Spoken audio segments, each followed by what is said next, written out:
In 1922, archaeologists cracked open a tomb that hadn't been touched in 3,000 years. Inside lay more gold than they could carry, and that was just one pharaoh's underwear drawer. Welcome to History Snapshots. This is the story of the lost treasure of the pharaohs, and what it reveals about the difference between discovery and understanding. November the 4th, 1922. The Valley of the Kings, a desolate limestone canyon west of the Nile, where Egypt's New Kingdom rulers carved their eternal resting places into solid rock. Howard Carter, a stubborn British archaeologist, had spent 5 fruitless years digging in the sand. His patron, Lord Carnarvon, was ready to abandon the search. Then a water boy stumbled on a stone step. 16 steps down, Carter found a sealed doorway bearing the cartouche of a forgotten king, Tutankhamun. When Carter finally peered through a small hole into the antechamber, Carnarvon asked what he could see. Carter's reply entered legend. Wonderful things.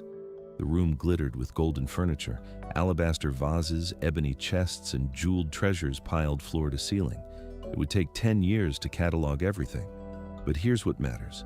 Tutankhamun was a minor pharaoh who died at 19 after an unremarkable reign. If this was what a teenage nobody took to the grave, what had the truly powerful pharaohs been buried with? The answer is, we don't know. Because almost every other royal tomb in the valley had been stripped bare centuries ago. The Valley of the Kings contains 63 known tombs. Ramesses II, Egypt's greatest warrior pharaoh, was buried in a tomb that descends over 320 feet into bedrock. Queen Hatshepsut's burial chamber lies nearly 700 feet from the entrance, carved through solid limestone. These weren't graves. They were underground palaces designed to house eternity. Yet tomb robbers had violated nearly all of them, some within decades of the burials. Ancient papyri record the trials of thieves who tunneled through walls, bribed guards, and melted down golden sarcophagi for raw metal. By the time archaeologists arrived in the 19th century, they found magnificent architecture and empty chambers.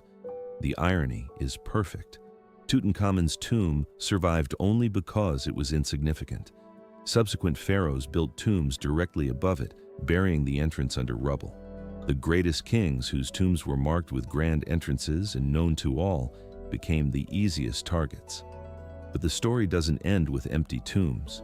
In 1881, archaeologists made a bizarre discovery in a hidden cliff tomb near Deir el-Bahari. 40 mummies crammed together in a single chamber. Among them were some of Egypt's most powerful rulers, Ramesses II, Seti I, Thutmose III. Why would god-kings be buried together like refugees? The answer reveals something crucial about how power works when it collapses. During Egypt's third intermediate period, around 1000 BC, the central authority had fractured. The priesthood of Amun effectively controlled Thebes, while pharaohs ruled from the delta. Tomb robbery had become so systematic that it threatened the very concept of eternal life. The priest faced an impossible choice: leave the royal mummies in their violated tombs or abandon the sacred burial grounds entirely. They chose a third option. Working in secret, they gathered the plundered mummies of the great pharaohs, rewrapped them with whatever dignity remained, and hid them in an unmarked tomb. They were performing triage on eternity itself, saving what could be saved, even if it meant abandoning the grand architecture and treasure. The cache remained hidden for 3,000 years. When it was discovered, local families had been quietly looting it for years, selling artifacts piece by piece. Here's the pattern that emerges. The grandest displays of power, the deepest tombs, the most gold, the loudest declarations of immortality, attracted the most attention and fell first. What survived was what could hide, what seemed insignificant, what powerful people were willing to strip of glory to preserve. It's a dynamic that appears whenever institutions collapse. The question isn't who built the biggest monument, but who understood when monuments become liabilities. But not all pharaonic treasure lies in Egypt. In 2018, archaeologist Piers Paul Kriesman descended into a flooded pyramid in Sudan at the ancient site of Nuri. This was the burial place of Nastasen, a Kushite king who ruled Nubia around 335 BC. The pyramid had been underwater for years, its chambers filled with Nile floodwater and sediment. Kreisman and his team dove into the murky darkness with scuba gear, navigating through collapsed passages. In the third chamber, they found something extraordinary. Golden artifacts still sitting on stone shelves, exactly where they'd been placed 2,300 years ago. If tomb robbers had entered, they would have taken the eye-level gold first. But it was untouched. In the center of the chamber lay a stone mound, roughly 6 feet long and 3 feet wide, exactly the size of a person. Beneath it, they hoped, lay Nastasen himself, still in his original burial. What made this discovery rarer than gold was its context. An untouched royal burial with everything in place, allowing archaeologists to understand not just what was buried, but how and why. The flooding that made excavation agonizingly difficult had also preserved what would otherwise have been looted millennia ago. The treasure survived because reaching it required technology that wouldn't exist for 2,000 years. Sometimes what protects knowledge isn't a lock, it's the sheer difficulty of access. Then there's the treasure that history itself forgot. In 1939, French archaeologist Pierre Montet was excavating at Tanis, a ruined city in the Nile Delta mentioned in the Bible. For 10 years, he'd found nothing but broken pottery and sand. Then, in February 1939, his team uncovered an intact royal tomb, the burial of Pharaoh Susenes Deir, who ruled around 1000 BC. The sarcophagus was solid silver. The death mask was gold. The burial chamber contained treasures that rivaled Tutankhamun's in craftsmanship, if not quantity. Montet had discovered what biblical scholars had sought for generations, the lost city of Tanis, capital of Egypt during the Third Intermediate Period. It should have been the archaeological sensation of the century, but Montet's timing was catastrophic. He announced his discovery in early 1939. By September, Hitler invaded Poland and Europe plunged into war.